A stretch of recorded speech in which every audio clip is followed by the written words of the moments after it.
अगर मैं गलत गाता हूं तो उस गाने को बिल्कुल प्रमोट मत करिए और मत सुनिए। मत सुनिए, बस अच्छे गानों को सुनिए। सारे कंपनी भी उसी दिशा में। दशरथ माझी के पास क्या था? उस आदमी के पास एक ही चीज था, ताकत और हौसला। पहाड़ को भी रास्ता छोड़कर खड़ा होना पड़ा कि जा तू जीत गया, मैं हार गया। जब भी छठ हो, दीपावली हो और होली हो, तो प्लीज आप अपने घर पे आइए। बड़े भाई के नाते आपने जो मुझे बोला है दुनिया के सामने, और आप ऐसे भी बोल सकते थे आपका नंबर मेरे पास भी है, मेरा नंबर आपके पास भी है, कि हम एक दूसरे से बात भी करते हैं। किसी भी कलाकार को देखने के लिए लोग टावर पे नहीं चढ़ते हैं, आपको देखने के लिए टावर पे चढ़ जाते हैं, वो भी बिहार में नहीं, झारखंड। मेरी माँ जो है, समझ लीजिए कि वो मेरी धड़कन है। मेरे पापा जो है वो मेरे रहने का छत है, और मेरी वाइफ जो है मेरी ऊर्जा। कि काहे बड़े खिसियाती ये है पागला पर, अब ठुमका लगाओ चलता वाला पर। अभी इन्होंने एक बहुत बेहतरीन काम किया है कि सरकारी स्कूलों में अपने खर्चा से ये कंप्यूटर बच्चों को पढ़ने के लिए या उनको आगे बढ़ने के लिए। अपना बिहार में बड़ा बदलाव कैसे होगा भैया? उसके लिए ये गाना को बनाने में मुझे लगता है 40 से 45 लाख रुपए का खर्चा हुआ। मनीष भैया जैसे अगर मुझे लगता है कि 200-400 लोग अगर बिहार में हो गए तो सच बोलने की ताकत मुझे लगता है पूरे बिहार को हो जाएगी। क्योंकि देखिए, ये मेरे बारे में भी बहुत अच्छा बोलते हैं, और जब मैं गलत रहता हूं तो मेरे बारे में भी बोलते हैं।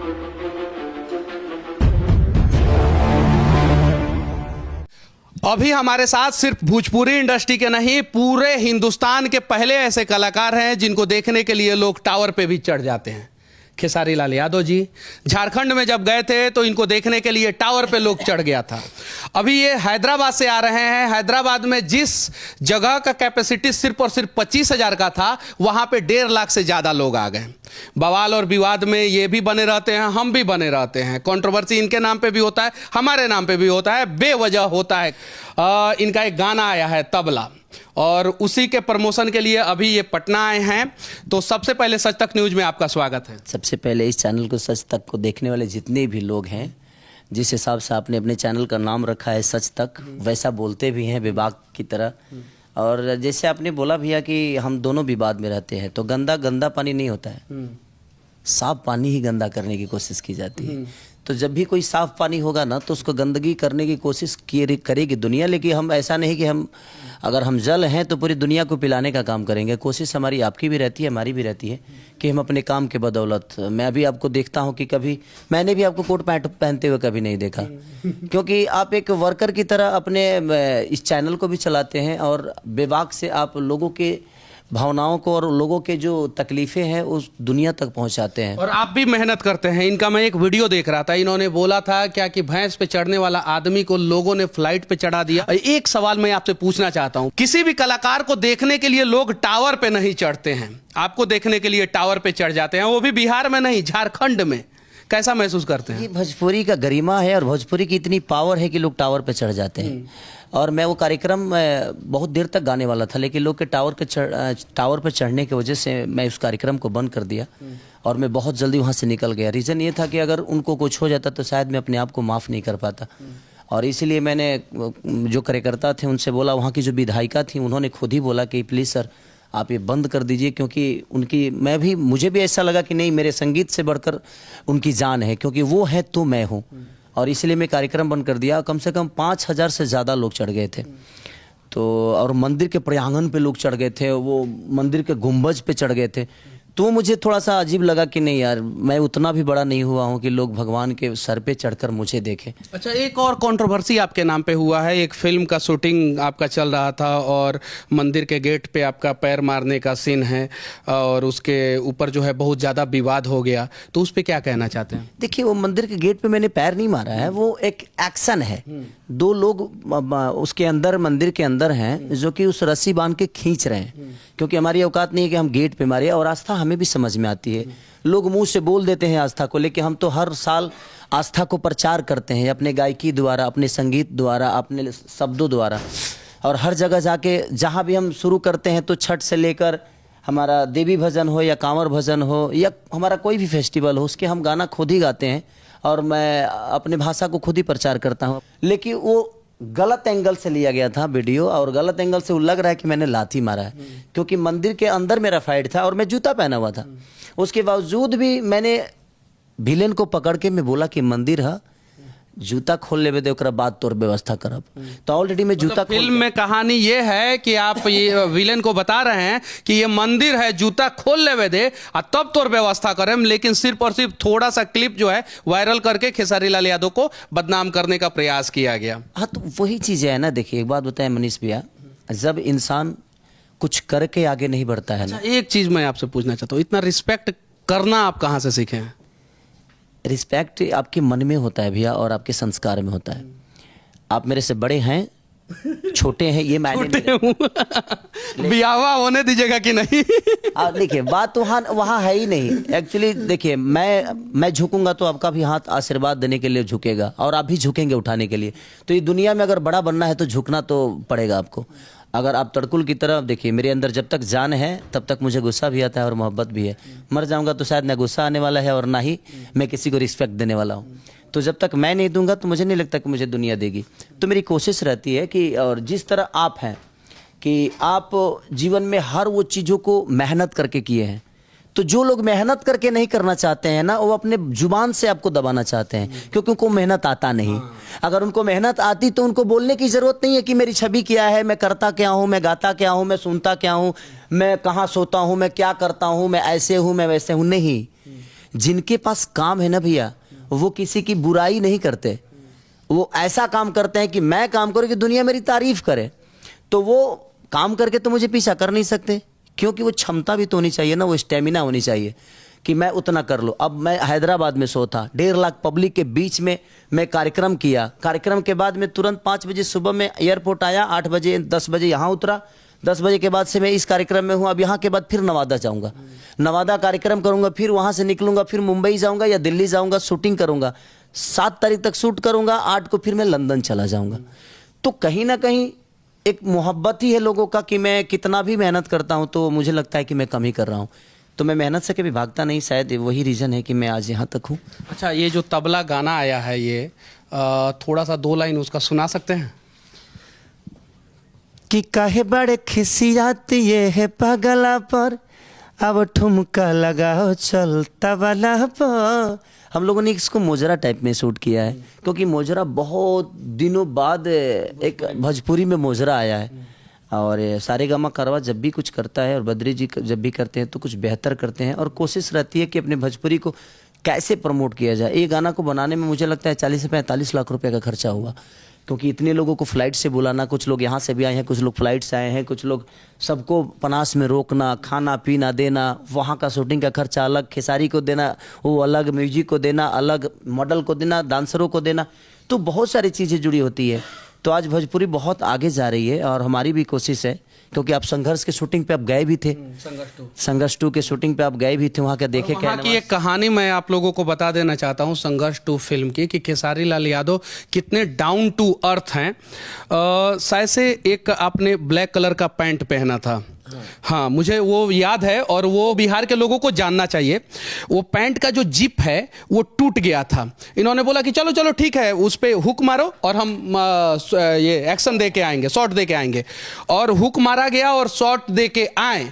अगर ये थोड़ा सा भी इगोइस्ट होते तो शायद बोलते कि नहीं पैंट बदलो, पहले दूसरा पैंट लाओ, दूसरा पैंट पहनेंगे तभी जाके एक्शन करेंगे। दूसरा पैंट भी नहीं था, दूसरा पैंट भी नहीं था। ये होता है डाउन टू अर्थ, और इसी वजह से शायद भैंस पे बैठने वाले खेसारी लाल यादव को लोगों ने जो है वो आज फ्लाइट पे बैठा दिया, पलकों पे बिठा दिया और बिहार का सबसे बड़ा सुपरस्टार बना दिया। बस हमारी कोशिश रहती है मनीष भैया, जैसे कि आप अभी हम लोग इससे पहले चर्चा कर रहे थे कि अभी इन्होंने एक बहुत बेहतरीन काम किया है कि सरकारी स्कूलों में अपने खर्चा से ये कंप्यूटर बच्चों को पढ़ने के लिए या उनको आगे बढ़ने के लिए दे रहे हैं। तो ऐसे हर आदमी अगर एक एक पल करे ना, तो मुझे लगता है कि 10 बच्चा पैदा करने की ज़रूरत नहीं है, बच्चा एक ही करिए, 9 को गोद ले लीजिए। शायद मुझे लगता है कि वो 9 जिस दिन बड़े होंगे ना, वो अपने देश का भविष्य बन जाएंगे। अपने बच्चों को आप कितना भी प्यार दीजिए, 9 से 9 कामयाब नहीं होंगे, लेकिन मुझे लगता है कि वो 9 को गोद लेंगे तो उसमें से 8 तो कामयाब हो ही जाएंगे, क्योंकि उनको पता है कि ये मेरा माँ है, मेरा बाप है और हमारे पीछे कोई नहीं था, ये था। तो उनको आपकी मजबूरी और आपकी ताकत समझ में आएगी। तो मुझे लगता है कि मैं बच्चा पैदा करने पे विश्वास नहीं करता, गोद लेने पे विश्वास करता हूँ। बहुत बड़ी बात इन्होंने बोला है कि बच्चा पैदा करने पे विश्वास नहीं, गोद लेने पे और बदलाव करने पे विश्वास किया जाना चाहिए। अच्छा, बिहार के लोग जो छठ पूजा के अवसर पे बिहार आए थे, उनको आप क्या संदेश देना चाहते हैं? मैं चाहता हूँ कि आप जहाँ भी रहते हैं, जब भी छठ हो, दीपावली हो और होली हो, तो प्लीज़ आप अपने घर पे आइए, क्योंकि मुझे लगता है कि हमारी गरिमा अपनों से ज़्यादा, और ये तीनों त्यौहार जो है मुझे लगता है कि ये प्रेम का परिकाष्ठा है, एक दूसरे को जोड़ता है। तो आप जब बिहार आएंगे तो वो, और अपने बच्चों को खास करके लेके आइए, ताकि हमारे बच्चे, आज की जनरेशन जो है वो हमारे कल्चर से बहुत दूर भाग रही है, तो उस कल्चर को समझाइए कि माँ का मतलब क्या होता है, उस आस्था का मतलब क्या होता है। क्योंकि हमने तो कल्चर देखा है, लेकिन हमारे बच्चे नहीं देख पाते हैं, और हमें कोशिश करना चाहिए कि हमारे बच्चे भी उस कल्चर से रूबरू हों और उस कल्चर को समझें कि इसका महत्व क्या होता है। मैं अपने बंगलों पे भी छठी का घाट बनवाता हूँ। मेरी वाइफ नहीं आई थी, तो अब मैं गोरखपुर में शूट कर रहा था, तो मुझे लगा जे माँ के पास मुझे जाना चाहिए। वाइफ के पास तो हमेशा रहता हूँ, माँ के पास बहुत कम रह पाता हूँ मैं, तो मैं गोरखपुर से डायरेक्ट माँ के पास आ गया और पापा के पास, और इस बार मैं दौरा घाट पे लेके गया। एक सवाल मैं पूछना चाहता हूँ, मम्मी पापा और वाइफ, इन दोनों में सबसे ज़्यादा किसको प्यार करते हैं? व्यवस्था होगा अब आपका। नहीं, एक्चुअली देखिए, मेरी माँ जो है ना, मेरी माँ जो है, समझ लीजिए कि वो मेरी धड़कन है। मेरे पापा जो है वो मेरे रहने का छत है, और मेरी वाइफ जो है मेरी ऊर्जा है। तो मतलब कि ये जो है न्यूट्रल होके द्रविड़ वाला शॉट खेले हैं, ताकि जो है कहीं भी जो है बचाव हो सके। क्योंकि तीनों का योगदान नहीं होता तो मैं आज यहाँ तक नहीं होता, क्योंकि मेरे पापा का एक ऊर्जा। एक और सवाल मैं पूछना चाहता हूँ, आपके साथ बहुत सारे लोग रहते हैं, बहुत सारे लोग कहते हैं कि आपके साथ जितने भी लोग रहते हैं उन पे बहुत ज़्यादा खर्च करते हैं आप, पैसा से लेके गाड़ी खरीद के दे देते हैं, बहुत सारी चीजें। कितनी सच्चाई है ये मैं जानना चाहता हूँ। मैं किसी को गाड़ी खरीद के नहीं देता। जो मेरे साथ लोग रहने वाले हैं, सिर्फ मैं उनको हेल्प करता हूँ। मुझे लगता है कि गाड़ी खरीदने में हेल्प कर दे रहे हैं, खरीद के नहीं खरीदने में भी नहीं, गाड़ी खरीदने के लिए पैसा भी नहीं देता मैं। मेरे कहने का मतलब कि मनीष भैया, आपकी कंपनी है, आप मेरे अजीज मित्र हैं, चाहे मेरे भाई हैं, मेरे साथ रहते हैं, तो मुझे करना क्या होगा? मेरे पास एक ही क्षमता है ना कि मैं आपको 2 गाना दे दूंगा, तो मैं आपको 2 गाना फ्री में दे दूंगा। 2 गाना फ्री में दूंगा उस समय, उसके बाद अगर 100 मिलियन गाना हो गया तो आराम से आप कमा लेंगे। तो फिर वो लोग मुझे वो दे भी देते हैं कि भैया आपने उस समय हमारा हेल्प किया था, आज मैं उस लेवल पे आ गया हूँ कि ये पैसा मैं आपको लौटा देता हूँ। तो मैं उस वक्त उनको 2-4 गाने फ्री में देकर कम से कम उनको एक जगह दे देता हूँ कि आप मेहनत करके अपने आप को बड़ा कर लीजिए, उसके बाद फिर मुझे दे दीजिए। एक महीना में कितना गाना गा देते हैं? गाने के लिए तो मैं 40-50 गाना गा देता हूँ, लेकिन अब थोड़ा सा क्वालिटी पे काम कर रहे हैं आदमी, तो अब कम हो गया है। विनती है कि जो अच्छा गाना है, बड़ा गाना है, बड़े बजट का गाना है, जैसे तबला जो है 40 लाख रुपया में शूट हुआ है, तो इस प्रकार के गानों को हम लोग सुने, चर्चा करें, तब जाके हमारा भोजपुरी इंडस्ट्री और ग्रो होगा। वरना सिर्फ और सिर्फ वो ढोंडी छिलना और फलाना ढिकाना पे चर्चा करेंगे। ये भी गलत गाने गाते होंगे। बिल्कुल गाता हूँ, एकदम मत सुनिए इनका गलत गाना। बिल्कुल किसने बोला? कह रहा हूं कि आप मत सुनिए। अगर मैं गलत गाता हूं तो उस गाने को बिल्कुल प्रमोट मत करिए और मत सुनिए। मत सुनिए, बस अच्छे गानों को सुनिए। सारे कंपनी भी उसी दिशा में जाएगा। नहीं तो लोगों को लगता है कि नहीं यार वो गाना बहुत हिट हुआ, तो उसी दिशा में वो गवाना चाहता है। वो बोलता है कि सर हम भजन गवा के क्या करेंगे? तो हमारा बिजनेस है। तो आप जब अच्छे गानों को सुनिएगा तो हर आदमी अच्छा काम ही करेगा। तो कोशिश आप भी करिए, हम भी करेंगे, और सब लोगों की कोशिश से ही हो सकता है। सब लोग कोशिश करिए, अपने आप चीजें बड़ी हो जाएगी। आखिरी में मैं एक सवाल पूछना चाहता हूं बिहार के ऊपर। अपना बिहार में बड़ा बदलाव कैसे होगा? भैया उसके लिए हम और आप बोल देंगे तो नहीं हो पाएगा। मुझे लगता है कि जो बातें हम लोग समझ रहे हैं और चाहे दुनिया को समझाना चाहते हैं, अगर गरीबी आपको भी समझ में आती है तो आप समझदार हो गए। तो मुझे लगता है बिहार के हर उस नागरिक को पता है कि गरीबी का मतलब क्या होता है, रोजगार का मतलब क्या होता है, शिक्षा का मतलब क्या होता है, मेडिसिन का मतलब क्या होता है, स्वास्थ्य का मतलब क्या होता है, रोड का मतलब क्या होता है। ऐसा नहीं है कि बिहार का कोई जनता इस बात से परे है और उसको पता नहीं है कि इस सब का मतलब क्या होता है। बशर्ते हम आवाज़ उठाते हैं, इसलिए कुछ लोगों के दुश्मन बन जाते हैं। कुछ लोग डर के उस आवाज़ को उठा नहीं पाते हैं, या अगर उठाना चाहते हैं तो दब जाते हैं। तो मैं सबसे अपील यही करूँगा कि आपको तकलीफ है, आपको लगता है कि आपका बच्चा स्वास्थ्य के बिना अधूरा है, आपका बच्चा शिक्षा के बिना अधूरा है, आप अपने बच्चे को कोटा भेज रहे हो। क्यों भेज रहे हो? हमारे बिहार में जगह की कमी है, हमारे बिहार में शिक्षा की कमी है? नहीं, यहाँ से लोग IPS बन के निकलते हैं। IPS सबसे ज़्यादा बिहार देता है। इस इंडिया को। और कहावत है, कहा जाता है कि बिहारी कभी किसी का दिल नहीं तोड़ते हैं। सुनिए ध्यान से, कहा जाता है कि बिहारी कभी किसी का दिल नहीं तोड़ते हैं और तोड़ना होता है तो पहाड़े तोड़ देते हैं। हाँ, देखिए, अगर आपकी अगर शक्ति है ना, मुझे लगता है कि हर वो सरकार हमारे लिए कामयाब हो जाएगी जब अगर हम ऊर्जवान हो जाएंगे। हर वो सरकार हमारे लिए काम करेगी जब हम सरकार से अपनी बातें रखने की क्षमता रखेंगे, हम अपनी जुबान मजबूत करेंगे। आज दशरथ मांझी के पास क्या था? उस आदमी के पास एक ही चीज था, ताकत और हौसला। पहाड़ को भी रास्ता छोड़कर खड़ा होना पड़ा कि जा तू जीत गया, मैं हार गया। तो पहाड़ जब हम तोड़ सकते हैं तो भैया हम अपने राज्य में शिक्षा या अच्छी व्यवस्था या रोजगार क्यों नहीं ला सकते? मैं अभी कोशिश कर रहा हूँ, कुछ मैं आपसे चर्चा भी किया था कि मैं आप कुछ लोगों को रोजगार देने के लिए ये एक कंपनी खोलने जा रहे हैं, उसके बारे में भी हम लोग आगे बताएंगे। साथ ही साथ इनका एक ईंट का जो है प्लांट चलता है वहाँ पे, तो ये चाह रहे हैं कि कुछ लोगों को हम रोजगार दें। अभी 30 लोग काम कर रहे हैं उसमें, जो मेरा ईंट का मैं फैक्ट्री डाला हूँ तो उसमें अभी 30 लोग काम कर रहे हैं। तो कोशिश है जो ऐसी ऐसी चीज़ें, हर जिला में ज़मीन मिलेगा, धीरे धीरे कमाता हूँ। ऐसा तो नहीं कि अरबपति हूँ मैं, रोज का रोज ही है, कमाता है आदमी और लोगों का हेल्प भी करता है, अपना भी परिवार चलाता है, अपने साथ जो रहने वाले हैं उनका भी हेल्प करता है। जैसे आप पूरे दिन भागते रहते हैं, हर दिन सच बोलने के दिन और रात दोनों समय भागते रहते हैं। सच बोलने के लिए आप सच को ढूंढते हैं कि ये सच है, क्योंकि भैया गलत चीज़ों को ढूंढने के लिए वक्त नहीं लगता है। आपको गुटखा हर मोड़ पे मिल जाएगा, लेकिन दूध की डेयरी को ढूंढना पड़ता है। तो मुझे लगता है कि आप हमेशा दूध की डेयरी की तरफ भागते हैं और वो कहीं गली में होती है और उस गली के दूध की डेयरी को आप पूरी दुनिया के सामने बोलते हैं कि दूध की डेयरी है, इसका रास्ता ये है, यहाँ आओ और यहाँ बहुत अच्छा दूध मिलता है। तो वो दूध का मतलब क्योंकि सच बातें हो गई जो दुनिया को बताकर अपने चैनल के माध्यम से। और मनीष भैया जैसे अगर मुझे लगता है कि 200-400 लोग अगर बिहार में हो गए तो सच बोलने की ताकत मुझे लगता है पूरे बिहार को हो जाएगी। क्योंकि देखिए, मेरे बारे में भी बहुत अच्छा बोलते हैं और जब मैं गलत रहता हूँ तो मेरे बारे में भी बोलते हैं, और मुझे खुशी होती है कि जब मैं अच्छा करता हूँ तो अच्छा तो कम से कम बोलते हैं। हमें ये तो बोले कि जब मैं गलत बोलता हूँ तो गलत भी बोलते हैं। बिल्कुल भैया, देखिए एक बात बताएं, अगर हम अच्छा, देखिए आप लोग क्या होते हैं, देख समाज के आईना है, यहाँ पे एक ऐसे आईना है कि जो कि सच को ही प्रमोट करता है। लेकिन कुछ लोग ठीक है, अपने हिसाब से सबकी अपनी ज़िंदगी, उनको हमें बुरा नहीं बोल सकता। सब लोग अपना अपना घर चलाने के लिए कुछ ना कुछ करते हैं, उसमें कोई दोषी नहीं है। लेकिन सच बोलना बहुत कड़वा होता है और वो बर्दाश्त करना, कितना आप झेलते होंगे वो मैं महसूस कर सकता हूँ, क्योंकि मैंने झेला है।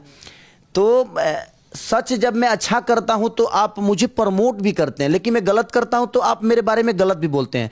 तो जब आप सच मेरे लिए बोलते हैं तो उस समय मुझे अच्छा लगता है। तो जब मैं गलत करता हूँ, गलत बोलते हैं, तो उस समय भी मुझे सुधारने की ज़रूरत है, ये नहीं कि आपका विरोध करने का ज़रूरत है मुझे। तो मैं वैसा इंसान नहीं हूँ। मैं कोशिश करता हूँ कि जो मैंने गलती की है उसको मुझे सुधारना चाहिए। और एक बड़े भाई के नाते आपने जो मुझे बोला है दुनिया के सामने, और आप ऐसे भी बोल सकते थे, आपका नंबर मेरे पास भी है, मेरा नंबर आपके पास भी है, कि हम एक दूसरे से बात भी करते हैं। लेकिन आप दुनिया के सामने बोलते हैं तो मुझे अच्छा लगता है कि क्योंकि मैंने वो गलती दुनिया के सामने की है, तो मुझे सजा भी दुनिया के सामने ही मिलनी चाहिए, ताकि फिर वो दोबारा मेरे से गलती ना हो। तो मेरी कोशिश रहती है अच्छा करने की। यही होता है एक बड़ा कलाकार का बड़ा दिल, जो जमीन से हमेशा जुड़े रहते हैं और गलत अगर कोई बोले उनके बारे में तो उसको भी एक्सेप्ट करते हैं और सुधारने का प्रयास करते हैं और बड़ा बनने का प्रयास करते हैं। बाकी भारत का इकलौता कलाकार जिसको देखने के लिए लोग टावर पे चढ़ जाते हैं, उस कलाकार के बारे में आप लोग क्या सोचते हैं? खेसारी लाल यादव के बारे में क्या सोचते हैं? भैंस पे बैठने वाला एक युवक जो आज बिहार ही नहीं पूरे देश के लोगों के पलकों पे बैठ गया, जो भोजपुरी इंडस्ट्री से प्यार करते हैं उन लोगों के पलकों पे बैठ गया, उस कलाकार के बारे में क्या सोचते हैं? कमेंट करके जरूर बताना। और आखिरी में हम दोनों एक साथ बोलेंगे, जय हिंद। जय हिंद।